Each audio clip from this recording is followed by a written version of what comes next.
260 number के साथ अगर हिमांशु कर सकता है तो आप भी कर सकते हो। मालवी एकेडमी के नीचे लिखवा दीजिए, यहाँ से टॉपर बनवाए जाते हैं। मैंने सोचा भी नहीं था किसी भी यूनिवर्सिटी के बारे में, सिर्फ जेएनयू को सोचा था। सबके बारे में कैसे याद रख लेते हो भाई, कैसे याद रखा जाए? गोल बनाइए कि आज ये पढ़ना है, कल ये पढ़ना है। रोज के सब मैं डेली टारगेट फिक्स करता था। 60 नोट पर बहुत इंपॉर्टेंट है, होल्ड 60 नोट बनाना है, पीवाईक्यू को एनालाइज करते हुए बनाना है सर। आप 6 महीने पढ़ाई कर लोगे, लेकिन अगर उस दिन पैनिक कर जाओगे तो कोई मतलब नहीं निकलेगा उसका। सर मालवी एकेडमी की वजह से सिलेक्शन हो पाया है, नहीं तो मैं सर सिलेक्शन नहीं हो पाता। Hello everyone, CUET PG Malvi academy की इस ऑनलाइन लर्निंग प्लेटफॉर्म पर आप सभी का हार्दिक स्वागत है। तो जैसा कि आप सभी को पता है कि टॉपर से बातचीत का जो सिलसिला है वो हमारा आगे बढ़ रहा है। हम जो भी इस बार की CUET PG के जो टॉपर्स हैं उनसे बातचीत कर रहे हैं, उनकी स्ट्रेटजी के बारे में, किस तरीके से उन्होंने पढ़ाई की, किस तरीके से उन्होंने अपने सिलेबस को कवर किया, क्या रणनीति थी उनकी, कैसे उनके इतने टॉप स्कोर आए, उससे रिलेटेड हम उनसे बातचीत कर रहे हैं। और इसी कड़ी में आज के हमारे इस सेशन में हिमांशु जुड़े हुए हैं हमारे साथ, जिनका स्कोर इस बार 260 रहा है, 260 काफ़ी अच्छा स्कोर रहा है। वन ऑफ द कह सकते हैं टॉपर हैं ये, ओवरऑल भी वन ऑफ द टॉपर हैं हिमांशु। तो इनसे जानेंगे इनकी कह सकते हैं सफलता की कहानी, इतने अच्छे मार्क्स लाने के पीछे क्या स्ट्रेटजी रही है इनकी, किस तरीके से इन्होंने अप्रोच किया है, उसके बारे में हम जानेंगे। उसके पहले आपको, जैसा कि पिछले इंटरव्यू में हम लोगों ने बात किया, इस इंटरव्यू में हम हिमांशु से बात करने जा रहे हैं। आप देखेंगे कि ग्रामीण परिवेश के बच्चे जिनके पास मूलभूत सुविधाएं जो है कह सकते हैं कि बस मूलभूत सुविधाएं ही रही हैं, उन्होंने बहुत संघर्ष करके इन चीज़ों को क्या किया है, अचीव किया है। तो आप जिनके पास सुविधाएं हैं, सुख सुविधाएं सारी हैं, तो आप भी उतना अपने आप को कह सकते हैं मेहनत के लायक बनाएं, उतनी मेहनत करें जिससे कि आपको भी अच्छे परिणाम देखने को मिले। ठीक है, बहुत बहुत स्वागत है हिमांशु आपका। धन्यवाद सर। अपने बारे में आप कुछ बताएं, इंट्रोड्यूस योरसेल्फ। सर मेरा नाम हिमांशु प्रजापति है, मैं उत्तर प्रदेश के कानपुर जिले से रहने वाला हूं और मैंने अपना ग्रेजुएशन छत्रपति शिवाजी महाराज यूनिवर्सिटी से 2024 में कंप्लीट किया है। ओके हिमांशु, तो अपने पेरेंट्स के बारे में कुछ बताइए, घर वाले, माता पिता क्या करते हैं आपके? सर मेरे पापा ट्रक चलाते हैं और मम्मी मेरी हाउसवाइफ है। बहुत अच्छी बात है, मेहनत संघर्ष करके आपको उन्होंने पढ़ाया लिखाया है, जहाँ तक मैं समझ पा रहा हूँ। तो उनकी उम्मीदों पर आप खरा उतर रहे हैं। मैं आपको विश्वास दिलाता हूं कि आप खरा उतर रहे हैं, आप मेहनत कर रहे हैं और इसी तरीके से अपना जो परिश्रम है, जो मेहनत है, उसको करते जाइएगा। एक दिन उनका बहुत आप देखेंगे कि उनका नाम होगा। और माता पिता को क्या चाहिए? उनको यही चाहिए कि वो अपने बच्चों के नाम से जाने जाएं कि हाँ, हिमांशु के पिताजी जा रहे हैं, उससे आपको भी गर्व की अनुभूति होगी। तो मेहनत करना ज़रूर जारी रखें जैसे आप मेहनत कर रहे हैं। ठीक है, तो कैसा लग रहा है अभी आपको? इतना अच्छा स्कोर मिला है, कौन सी यूनिवर्सिटी टारगेट कर रहे थे? जवाहरलाल नेहरू यूनिवर्सिटी से टारगेट था और वही मिलेगा अब सर, मुझे लग रहा है। बिल्कुल बिल्कुल, लगने वाली बात ही नहीं है हिमांशु। जब इतना स्कोर आ जाता है तो 100% आपको वो यूनिवर्सिटी मिलने वाली है, कोई किंतु परंतु नहीं है। तो अच्छा लग रहा होगा, आप ड्रीम यूनिवर्सिटी में जाएंगे आप। जी सर, मैंने सोचा भी नहीं था किसी भी यूनिवर्सिटी के बारे में, सिर्फ जेएनयू को सोचा था। बहुत अच्छी बात है, वही है ना कि अपने आप को सेकंड ऑप्शन ही नहीं देना है। जब हम फर्स्ट ऑप्शन के लिए मेहनत कर सकते हैं तो सेकंड ऑप्शन क्यों देना अपने आप को। बहुत अच्छी बात है हिमांशु, आपके जज्बे को सलाम है। तो इस बार का एग्ज़ाम कैसा लगा आपको? CUET PG का जो एग्ज़ाम था, कैसा था एग्ज़ाम पैटर्न, किस तरीके से, क्या कुछ चेंजेस लगे आपको, कैसा था एग्ज़ाम? सर पिछले साल से अगर कंपेयर करें तो इस साल बहुत ही जीता। अच्छा। और मैंने 4 साल के प्रीवियस ईयर क्वेश्चन किए थे CUET PG के और एनालाइज भी किया था उनको अच्छे से कि कहाँ से कौन सा क्वेश्चन आ रहा है, कौन सा क्वेश्चन नहीं आ रहा।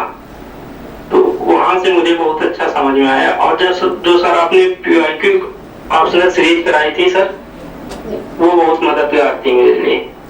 बहुत अच्छा कह सकते हैं हिमांशु, क्योंकि PYQ जिस दुश्मन से हम लड़ने जा रहे होते हैं उसकी पहचान हमें कराता है।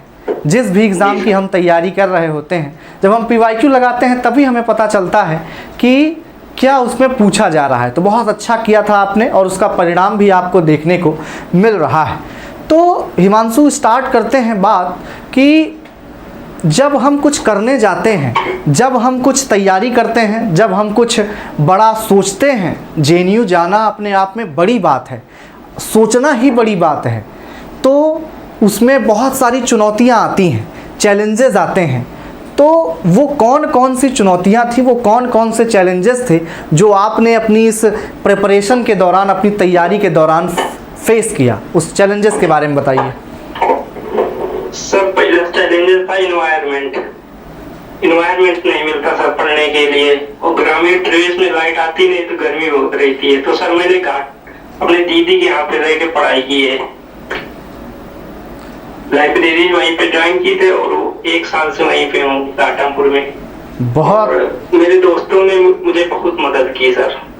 बिल्कुल, आप अपने दोस्तों का नाम भी बता सकते हैं जिन्होंने अगर आपका इस संघर्ष में आपके साथ रहे हैं, तो बिल्कुल उनको मेंशन करना तो वाजिब है। सर वीरेंद्र प्रताप सिंह और आनंद कश्यप। बिल्कुल, तो काफ़ी फिर तो ग्रामीण परिवेश में, क्योंकि मैं भी वहीं से रहा हूँ, ग्रामीण परिवेश से ही मेरा जुड़ाव रहा है, तो मैं भी वहाँ देखता हूँ कि कोई ऐसा लाइट का ऐसा नहीं कि 24 घंटे रह रही है लाइट। एक रूटीन होता है कि 10 से 5 आ रही है, फिर कट जाएगी, फिर ऐसे एक रूटीन में ही लाइट आ रही होती है। तो उस संघर्ष के थ्रू आपने इतनी मेहनत किया, दीदी के यहाँ रह कर के पढ़ाई किया, इतने चैलेंजेस को फेस किया, बहुत उसको आपने अपने सफलता में आड़े नहीं आने दिया। बहुत गर्व की बात है एंड हम सभी के लिए आप प्रेरणा स्रोत हैं हिमांशु जी। तो बिल्कुल, अब आप जब इतनी समस्याएं थीं तो उसको टैकल कैसे किया आपने, यानी उसको किस तरीके से उन चुनौतियों को स्वीकार किया? स्वीकार करने का मेरा मतलब ये नहीं था, आपने बताया बिल्कुल कि आप दीदी के यहाँ गए, पढ़ाई लिखाई किया। मेरा माइंडसेट से मतलब है कि आपने मस्तिष्क में, मन मस्तिष्क में अपने आप को कैसे तैयार किया। क्योंकि जब हमारे सामने हम क्या करते हैं, हम सिर्फ शिकायत करते हैं कि मेरे पास तो ये नहीं है, मेरे पास ये होता तो मैं ये कर जाता, मेरे पास ऐसी सुविधा होती तो मैं ये कर जाता। आपके पास मूलभूत सुविधाओं की कमी होते हुए भी आपने कैसे सोचा JNU के बारे में कि मुझे JNU जाना है, मुझे संघर्ष करना है? इतना तगड़ा माइंडसेट कैसे लेकर के आए आप? सर बचपन से ही मैं स्कूल में, कॉलेज में हर जगह टॉपर ही रहा हूँ। तो मुझे, अगर मैं छोटा सोचता हूँ तो मुझे लगता है ये हो जाएगा, बड़ा ही सोचो हमेशा। बिल्कुल, और उसके लिए मैंने सर 12th से मैंने IAS की तैयारी शुरू कर दी थी, तो उसने मुझे बहुत अच्छा लगा। बिल्कुल, तो आप UPSC की प्रिपरेशन कर रहे हैं, तो ऑब्वियसली आपका जो टेम्परामेंट है, आपकी जो कंटिन्यूटी है, उसने यहाँ पर आपके लिए ज़रूर इसमें योगदान दिया होगा। क्योंकि UPSC की प्रिपरेशन एक अलग है, वो एक अलग दुनिया है, उसमें आप मतलब पूरी तरीके से वो समर्पण मांगता है। तो वो समर्पण आपका यहाँ पर उम्मीद करता हूँ कि काम आया होगा आपके। जी सर, मैंने 2 महीने की तैयारी की है सर CUT PG की। बिल्कुल, 2 महीने की तैयारी भी आपके लिए, क्योंकि आपने मन से किया होगा तैयारी। वही है ना कि जो है, अगर मन से किया जाए तो कहते हैं ना कि फूटी आंख से भी आंसू आते हैं अगर मन से रोया जाए तो आपने 2 महीने पढ़ाई किया, लेकिन उसको मन से किया तो आपको आपकी डिज़ायर्ड जो कह सकते हैं सफलता थी वो प्राप्त हुई। बहुत अच्छी बात है। ठीक है, अब हम आगे की ओर बढ़ते हैं अपनी इस बातचीत में, और मैं जानना चाहूँगा कि आपने कौन कौन से रिसोर्सेज को फॉलो किया, क्या नोट्स? ओपी का आवाम मंगाई थी, लेकिन मैं पढ़ा नहीं था सर। ओके। वो सर बहुत टिपिकल लैंग्वेज में लिखी है, समझ नहीं आ रहा है। तो सर मैंने आपके लेक्चर WPT IPT के फॉलो किए, और फिर सर मैंने बैच खरीदा था आपको 20 जनवरी को। अच्छा, आप क्रैश कोर्स के स्टूडेंट थे? जी सर। ओके, तो कैसा अनुभव रहा आपका? अरे सर, अनुभव तो आपके सामने ही रिजल्ट है। हाँ, नहीं बिल्कुल, रिजल्ट तो सामने है, बट फिर भी आने वाले जो एस्पिरेंट्स हैं उनको आप क्या बताना चाहेंगे? कैसे आपने रिसोर्सेज को मैनेज किया, कैसे आपने तैयारी किया? सबसे पहले तो अपने लक्ष्य पे फोकस रखो, कितने दिनों में टारगेट करना है उतने अपने मन से जुट जाओ कि इतने दिनों मुझे अचीव भी कर लेना है। उसके बाद अपना गोल बनाइए कि आज ये पढ़ना है, कल ये पढ़ना है। रोज के साथ मैं डेली टारगेट फिक्स करता था। सुबह 8 बजे लाइब्रेरी जाता था, सबसे पहले मॉक टेस्ट देता था, फिर साथ लेक्चर लेता था, उसके बाद रिवीजन, फिर खाना खाने जाता था, उसके बाद फिर रिवीजन करता था, फिर शाम को आ जाता था घर। और सर जो आपके लाइव लेक्चर होते थे मैं लाइव नहीं ले पाता था। बिल्कुल, आप इतना संघर्ष करते थे, पूरा सारा आपका शेड्यूल इतना फिक्स था, तो लाइव नहीं देख पाते रहे होंगे। कोई दिक्कत की बात नहीं है, आप अपने हिसाब से, अपनी सुविधा के हिसाब से देखते थे, वही अच्छा था। कम से कम आपने पूरा कंप्लीट किया, वो सबसे बेहतरीन बात है। तो आपने यानी जो भी कोई स्टैंडर्ड बुक्स बहुत ज़्यादा फॉलो नहीं किया, नोट्स पर ही फोकस किया, जो नोट्स प्रोवाइड की गई थी आपको। जी सर, मैंने नोट्स 2-3 बार रिवीजन किया था और जो सर आप पढ़ाते थे उनके 60 नोट्स बनाए थे। बहुत अच्छी बात है हिमांशु, यही बच्चे गलतियां करते हैं। बिल्कुल। जो WPT IPT थी तो उसके मैंने थिंकर्स के सब बुक्स लिख डाली थी, जितने भी हर एक बुक्स लिखी थी, और उनके ईयर वाइज कौन कौन से, और जो 9 थिंकर्स थे सर WPT में, उनका तो मैंने इतने बार रिवीजन किया था कि मुझे रात में भी सपने आते थे। बहुत अच्छी बात है। मैं अगर आपको याद हो तो मैं ऐसा कहता भी था क्लासेस में कि आपको सपने में भी वही आना चाहिए, और अगर आपको सो रहे हैं और आपको जगा के पूछा जाए कि इसकी ये बुक कब आई थी, तो आपको वो भी क्या होना चाहिए, पता होना चाहिए। उस तरीके से आपने तैयारी की थी। बहुत अच्छा लगा कि आपने उन चीज़ों को सही तरीके से फॉलो किया। और एक जो समस्या सबसे बड़ी आती है लिमिटेड और अनलिमिटेड रिसोर्स की, बच्चे बहुत ज़्यादा भागने लगते हैं, उसको क्या सलाह देंगे आप? सर मैंने PYQ भी किए थे, JRF के, नेट JRF के ज्यादा नहीं किए थे, तो 2-3 साल की PYQ भी लगा लिए थे, तो इससे पता चल गया था कौन कौन से क्वेश्चन आ सकते हैं। और क्लास 12th की मैंने NCERT करी थी, समकालीन विश्व में राजनीति, उससे क्वेश्चन डायरेक्ट 2-3 आए थे सर। बिल्कुल बिल्कुल। NCERTs आर वेरी इंपॉर्टेंट, क्योंकि आप UPSC के एस्पिरेंट भी हो, UPSC आप दे रहे हो, ठीक है, तो आपको तो NCERT की महत्व के बारे में बहुत अच्छे से पता होगा, और आपने पढ़ भी रखी है, इसीलिए बहुत हेल्पफुल है वो। तो एक बहुत ही अगर हम नेक्स्ट क्वेश्चन पर चलें जो कि इसी से जुड़ा हुआ है हिमांशु, तो उसमें ये है कि एक समस्या आती है जब हम तैयारी करने जाते हैं, तो कॉन्सेप्ट पढ़ें हम या फैक्ट पढ़ें, यानी जो रटने वाली चीज़ें हैं, दोनों में किसको प्राथमिकता दें, क्या करें, कैसे बैलेंस बनाएं, इसके बारे में आप कुछ बताएं। अगर सर PYQ को एनालाइज करेंगे तो NDA में अब NDA पैटर्न कॉन्सेप्चुअल से फैक्चुअल की ओर जा रहा है सर ज्यादा। तो फैक्ट कॉन्सेप्ट पर ध्यान देना ही, प्लस फैक्चुअल भी ध्यान देना है हमें, और फैक्चुअल 60% तो कॉन्सेप्चुअल 40% सर। बिल्कुल, कॉन्सेप्ट कम पहुंच रहा है और फैक्ट ज्यादा पहुंच रहा है सर।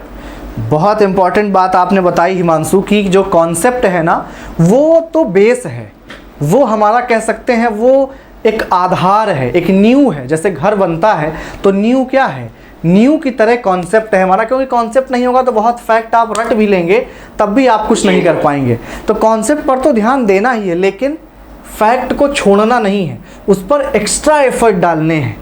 और उसी से जुड़ा हुआ एक क्वेश्चन मैं आपसे पूछना चाहूँगा, जब हमारी बातचीत हो रही है कि हम फैक्ट्स को भी बहुत ज़्यादा ध्यान दे करके चलें, तो आप ये बताएं आने वाले CUET PG एस्पिरेंट्स को कि बहुत सारे फैक्ट्स होते हैं, किताबें होती हैं, ईयर होता है, कोल्ड वॉर का इतना सारा ईयर है, उसके बाद ट्रीटीज़ के ईयर हैं, इतने थिंकर्स हैं WPT IPT थ्योरी मिला करके, सबके बारे में कैसे याद रख लेते हो भाई, कैसे याद रखा जाए, ये बताओ आप।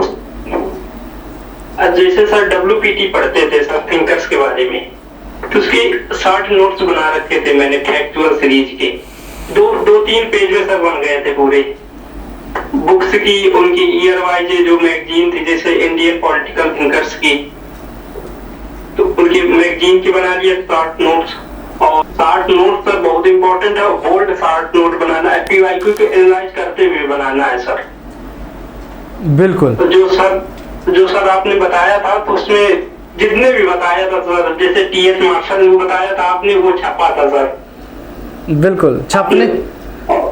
और मैराथन सीरीज ने आपकी बहुत मदद की फैक्चुअल याद करने, फैक्ट याद करने सर हमें। बिल्कुल।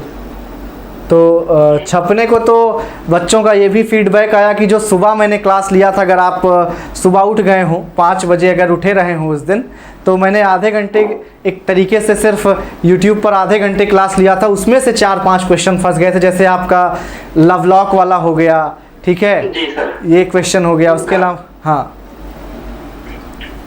और सर जो आपने पढ़ाया था जैसे ऊर्जा संरक्षण, भारत में ऊर्जा संरक्षण अधिनियम ये पढ़ाया था सर, और महिलाओं के खिलाफ जो शोषण आया था वो सर मेरे गलत हो गए थे, क्योंकि मुझे रात भर नींद नहीं आई थी, तो सही से रिकॉर्ड नहीं कर पा रहा था। बाकी जो सर लग रहा था कठिन थे वो मेरे सही थे सर। अच्छा, जबकि ये क्वेश्चंस मैंने डायरेक्ट बताए थे आपको, करवाए थे क्वेश्चंस। हाँ। सर आपने क्लास में कम से कम 10 बार कराया होगा वो दोनों क्वेश्चन। कोई बात नहीं, चीज़ें हो जाती हैं, बट फिर भी आपने अपने कूल काम रखे, आप अपने आप को धैर्य से एकदम आपने पेपर दिया। क्योंकि पढ़ाई तो मैं कहता हूं कि 60-70% लोग करते हैं, मेहनत सब करते हैं, लेकिन एग्ज़ाम वाले दिन कैसे परफॉर्म किया जाए, किस तरीके से आप अपना कह सकते हैं संयम ना खोएं उस दिन। क्योंकि अगर 2-4 क्वेश्चन नहीं आता है तो बच्चे घबराने लगते हैं। जी सर। तो उस पर आप क्या विचार रखेंगे अपना, कि जिस दिन एग्ज़ाम रहे आपका, उस दिन की क्या स्ट्रेटेजी होनी चाहिए, कैसे उस दिन जो है अप्रोच करें एग्ज़ाम हॉल में? पहले तो पैनिक नहीं करना है सर एग्जाम को लेके।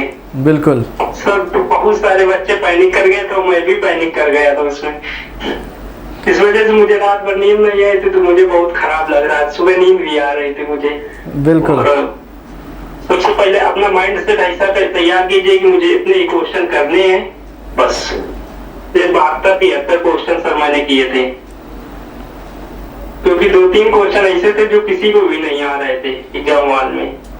बिल्कुल, वो ऑर्बिट क्वेश्चन आएंगे ही आएंगे। 10 क्वेश्चन ऐसे होते हैं, मैं तो कहता हूँ 10 क्वेश्चन ऐसे होते हैं कि जो बिल्कुल ऑर्बिट होते हैं, जिनमें आपको प्रॉपर गेस करना पड़ता है कि ये इसमें ये हो सकता है, या कहीं थोड़ा बहुत कहीं पढ़ा हुआ हो तो याद आ जाता है। बाकी 10 क्वेश्चन ऑर्बिट मिल ही जाते हैं, ठीक है।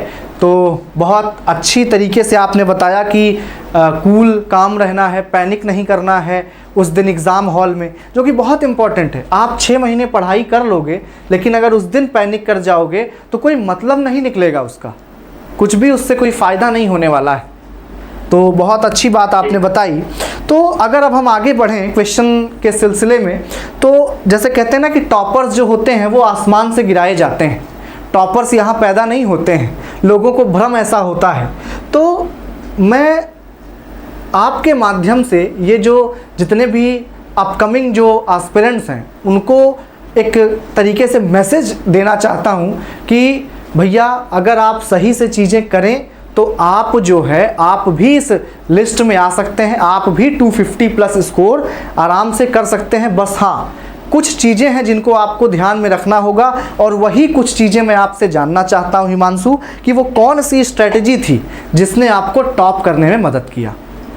सर पहले बात तो सिलेबस याद होना चाहिए हमें, सिलेबस और PYQ मस्ट है, बिल्कुल इनको रट डालो जितना भी हो सके। और अगर एडबिट क्वेश्चन की बात करें, जो 2-4 एडबिट क्वेश्चन आते हैं, तो उसमें सर DU की जो और JNU के जो PYQ है वो देख डालिए सर आप, उससे कुछ अंदाजा मिल जाता है कि कहाँ से एडबिट क्वेश्चन आ सकते हैं। और सर उसके बाद अपना सिलेबस के अकॉर्डिंग पढ़ना और लिमिटेड पढ़ना है सर, ऐसा नहीं किसी जोहरी भी पढ़ रहे हो आप, OP गाबा भी पढ़ रहे हो पूरी बुक, तो इससे आपका ही नुकसान होगा।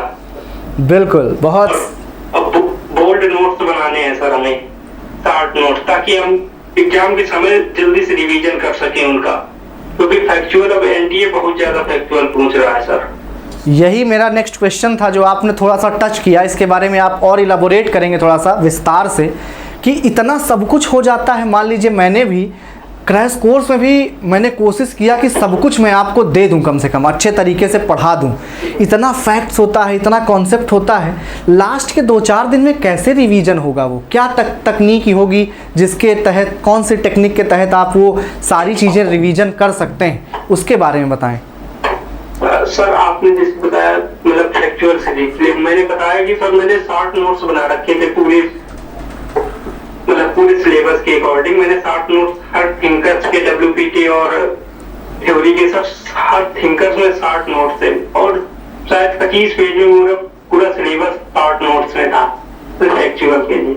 तो सर ऐसे में दिन में 3 बार रिवीजन कर लेता था उसका।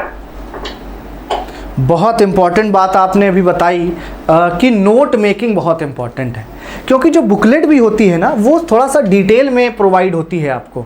बुकलेट हो गया, बुक हो गया, सब में थोड़ा डिटेल में लिखा है, तो फैक्ट्स उसमें से निकाल करके शॉर्ट नोट्स बनाना और अपनी लैंग्वेज में बनाना कि जब एग्ज़ाम नज़दीक आए तब आप उसको समझ करके उसको क्या कर सकें, मेमोराइज़ कर सकें और अच्छे तरीके से एग्ज़ाम में परफॉर्म कर सकें। तो नोट्स बनाना बहुत अनिवार्य है। और जहाँ तक जो कह सकते हैं कि हिमांशु ने भी किया कि रिवीजन बार बार करना है, रिवीजन इज़ द की, बार बार उसको आपको देखना पड़ेगा, तभी कोई चीज़ आपके दिमाग में अच्छे तरीके से बैठ पाएगी। ठीक है, तो मैं आपसे जो अगला कुछ 2-3 क्वेश्चन पूछने वाला हूँ, तो सबसे पहली बात तो मैं आपसे पूछना चाहता हूँ कि ग्रेजुएशन का कितना रोल होता है इसमें आपके हिसाब से? ऑनेस्ट ओपिनियन आपको देना है। मैंने BSc किया है सर। बिल्कुल, बताइए। तो स्ट्रीम मैंने चेंज की है और मैं UPSC तैयारी कर रहा हूँ, वो PSIR पर मेरा ऑप्शनल रहेगा, इस वजह से मैंने PSIR लिया। बहुत अच्छी बात है। यहाँ से उन लोगों को संजीवनी मिलेगी जो दूसरे स्ट्रीम से हैं और पॉलिटिकल साइंस से मास्टर्स करना चाहते हैं। तो भैया संभव है, अगर हिमांशु कर सकता है और इतने फ्लाइंग कलर्स के साथ 260 नंबर के साथ अगर हिमांशु कर सकता है तो आप भी कर सकते हो। आप में भी वो जज्बा है, आप भी कर सकते हो। अगर आप UPSC देना चाहते हो, PSIR ऑप्शनल लेना चाहते हो और मास्टर्स आप पॉलिटिकल साइंस से करना चाहते हो और आप ग्रेजुएशन में नहीं रहा है, तब भी आप कर सकते हो, कोई दिक्कत नहीं। बस हाँ, थोड़ी सी एक्स्ट्रा मेहनत लगी होगी। हिमांशु, उसके बारे में बताइए कि क्या चैलेंजेस होता है अगर आपका बैकग्राउंड पॉलिटिकल साइंस में नहीं है, तो क्या चैलेंजेस होते हैं? पहली बात तो सर स्ट्रीम चेंज करने में बहुत ज्यादा चैलेंज होता है। आप साइंस से एकदम ह्यूमैनिटी बैकग्राउंड में आ रहे हो तो सर समझ में नहीं आता कुछ थोड़े दिन तो। बिल्कुल बिल्कुल सही बात है, समझ में नहीं आता है, बात सही है। तो सर इसके लिए मैं NCERT प्रेफर करूंगा क्योंकि वो बहुत ही सरल भाषा में लिखी है। बिल्कुल, तो NCERT से हम स्टार्ट कर सकते हैं। जैसे मान लीजिए अगर आप स्ट्रीम चेंज कर रहे हैं अपना, सही कहा आपने, बिल्कुल परफेक्ट आपने बोला कि अगर आपने BSc किया है या आप दूसरे स्ट्रीम से हैं और ह्यूमैनिटीज़ में आना चाहते हैं तो डायरेक्ट आपको जो कह सकते हैं बड़ी बड़ी बुक्स हैं इस ह्यूमैनिटीज़ की, वो आपको समझ में नहीं आएंगी। बिल्कुल सही बात है, आपको 6 से NCERT उठानी पड़ेगी। अगर आप स्ट्रीम चेंज कर रहे हैं तब आप NCERT पढ़ें, क्योंकि अब भाई जैसे 6 क्लास का बच्चा होता है हिमांशु, उसको भी कुछ नहीं पता होता है, वो भी NCERT के थ्रू स्टार्ट करता है पढ़ना, और आपको भी उस सब्जेक्ट के बारे में कुछ नहीं पता है तो आप भी उस सब्जेक्ट के लिए बच्चे ही हैं, तो वहाँ से आप उसको पढ़ सकते हैं। बहुत ही अच्छा पॉइंट आपने दिया, ये बिल्कुल सही बात है। आपको बेसिक से स्टार्ट करना पड़ेगा, तभी आप अच्छे तरीके से उसको चीज़ों को कर पाएंगे।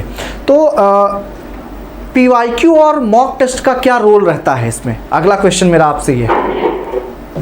PYQ तो बिल्कुल रट डालना है, जितने भी हैं 4-5 साल के उनको छोड़ना नहीं है, कहीं भी मिले किसी भी मतलब चैनल में सब कर डालना है। और मॉक टेस्ट सब बहुत ही अच्छे से देना है। बिल्कुल बिल्कुल हिमांशु, मैंने भी, अगर आपको याद हो तो मैंने बोला था कि पढ़ाई आप लिमिटेड रखिए अपनी, लेकिन जो क्वेश्चंस हैं वो अनलिमिटेड रखिए।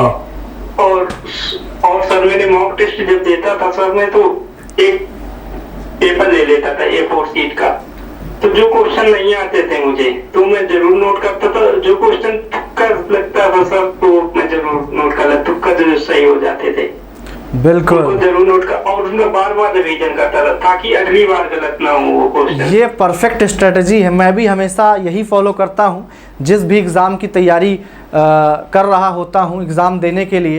तो ये सबसे बेस्ट स्ट्रेटजी है, जो नहीं आ रहा है उसको आप साइड में लिख लो, जिससे कि आपको याद आता रहेगा कि हाँ भैया ये मुझे नहीं आया था, तो ये जो है हमेशा के लिए क्या हो जाता है, याद हो जाता है। जैसे आपको बचपन में याद होगा जब टीचर किसी चीज़ के लिए मार देता था आपको, तो वो चीज़ फिर जीवन में कभी नहीं भूलती थी। दूसरी चीज़ भले भूल जाएगी लेकिन वो नहीं भूलती थी। तो वही है कि आपने लिख लिया तो आपको याद रह जाएगा कि भैया हाँ अब ये चीज़ नहीं भूलनी है। तो जो कुछ लास्ट क्वेश्चंस हैं आपसे हिमांशु, आप ये बताएं कि मालवी एकेडमी ने किस तरीके से आपकी हेल्प की आपके प्रिपरेशन में, किस तरीके से आपके लिए हेल्पफुल रहा मालवी एकेडमी? अरे सर, मालवी एकेडमी की वजह से सिलेक्शन हो पाया है, नहीं तो मैं सर सिलेक्शन नहीं हो पाता। बिल्कुल। और सर मालवी एकेडमी के नीचे लिखवा दीजिए, यहाँ से टॉपर बनवाए जाते हैं। बिल्कुल, अगर आप जैसे बच्चे रहेंगे तो बिल्कुल ये लिखवा दिया जाएगा कि यहाँ से जो है टॉपर वैसे भी पैदा होते हैं, हम फैक्ट्री कहते हैं इसको यहाँ पर, ठीक है। तो आपको कह सकते हैं जो वे ऑफ टीचिंग था वो किस तरीके से आपको कैसा लगा, मतलब जो कंटेंट था आपको पॉलिटिकल साइंस कैसा लगा पढ़ करके? सर कंटेंट तो बहुत अच्छा था, और आपने जो एक एक कॉन्सेप्ट क्रिस्टल क्लियर कर दिया था सर। जो भी चीजें आती थी बिल्कुल एक एक समझाते थे, हर वर्ड टू वर्ड समझाते चलते थे, तो बहुत अच्छा लगता था सर। बिल्कुल हिमांशु, बहुत अच्छा लगा कह सकते हैं आपसे बातचीत करके। एक फाइनल एडवाइस, जितना हम लोगों ने बातचीत किया उसको सम अप करते हुए एक कह सकते हैं कि फाइनल एडवाइस जो आने वाले विद्यार्थी हैं जो CUET PG देने वाले हैं उनको कुछ पॉइंट्स में आप बता दीजिए कि क्या क्या उनको करना है और क्या उनको नहीं करना चाहिए। एक फाइनल एडवाइस क्या होगी आपकी? सर पहली बात, उनको सिलेबस, PYQ और मॉक टेस्ट और लिमिटेड सोर्सेज फॉलो करने हैं, बस इतना ही करना, और किसी एक टीचर से पढ़ना है बस। बिल्कुल, हर जगह नहीं जाना है, और थोड़ा सा ही पढ़ना है जितना सिलेबस है, और PYQ और मॉक टेस्ट बार बार देने हैं, और रिवीजन ऑलमोस्ट इतनी बार करो कि वो याद ही हो जाए पेज नंबर तक। बिल्कुल। एंड मिस्टेक्स क्या नहीं करनी है? सर हर जगह नहीं जाना है, मतलब और ऐसी बुक नहीं पढ़नी है जो तुमको समझ में ना आए। बिल्कुल, मतलब रिसोर्सेज अपने लिमिटेड रखने हैं, और जिन चीज़ों को आप पढ़ सकते हैं कम टाइम में, अगर आपके पास समय कम है या समझ आपको थोड़ा सा बनानी है तो आपको उन्हीं तरीके से अपने रिसोर्सेज को चयन करना होगा, रिलायबल रिसोर्सेज का चयन करना होगा, ठीक है। तो बिल्कुल, तो आपने रिसोर्सेज के बारे में बताया ही कि आपने क्या क्या पढ़ा, आपने नोट्स पर फोकस किया सबसे ज़्यादा, क्योंकि बड़ी बड़ी जो बुक्स हैं इनको तो पढ़ने पर लगता है गुड है, अच्छी किताबें हैं, मास्टर्स में आपको पढ़ना पड़ेगा हर हाल में, लेकिन जब तैयारी करने जाते हैं जैसे लगता है कि कोई नशा करके किसी नशे में लिखा गया हो किताबें ये सब, तो थोड़ा सा समझने में दिक्कतें होती हैं। ओपी का आवाज सर मुझे समझ में नहीं आ रही थी। हॉब्स मैंने पढ़ा था, हॉब्स थिंकर्स के बारे में, मुझे समझ में नहीं आ रहा था क्या लिखा है इसमें, तो मैंने सर उसको बंद करके रख दिया, और सर आपके नोट्स जो मिले थे एकेडमी की तरफ से उनको मैंने फॉलो किया, तो सब समझ में आ रहा था सर। बिल्कुल हिमांशु, बहुत ही अच्छी आपने बातें बताई, आने वाली जो फ्यूचर एस्पिरेंट्स हैं उनको काफ़ी लाभदायक होने वाली है ये बातें, उन्हें ये बातें ध्यान में रखना चाहिए कि किस तरीके से रिवीजन पर आपको महत्व देना है, PYQ, सिलेबस और मॉक आपका नोट्स, लिमिटेड रिसोर्सेज, इन सारी बातों को बहुत अच्छे से खूबसूरती से हिमांशु ने रखा। तो बहुत अच्छा लगा हिमांशु आपसे मिल करके, बातचीत करके, और भविष्य की जितनी भी आपकी कह सकते हैं जो भी आप जीवन में करना चाहते हैं, UPSC आप कर रहे हैं उसके लिए भी बहुत सारी शुभकामनाएं आपको। और अब तो आप JNU जा ही रहे हैं, अब तो ड्रीम यूनिवर्सिटी पहुंच गए हैं, बाकी आने वाली सभी जितने भी आपके जीवन में कह सकते हैं काम आप करने वाले हैं उन सभी में आपको बहुत सारी शुभकामनाएं। बहुत बहुत धन्यवाद आपका हिमांशु। Thank you sir. तो बिल्कुल, फिर जीवन में अगर और भी जो भी समस्याएं रहेंगी हम सभी हमेशा उपलब्ध हैं आपके लिए, और जी सर बिल्कुल बहुत बहुत शुभकामनाएं। Thank you so much Himanshu, thank you so much. Thank you.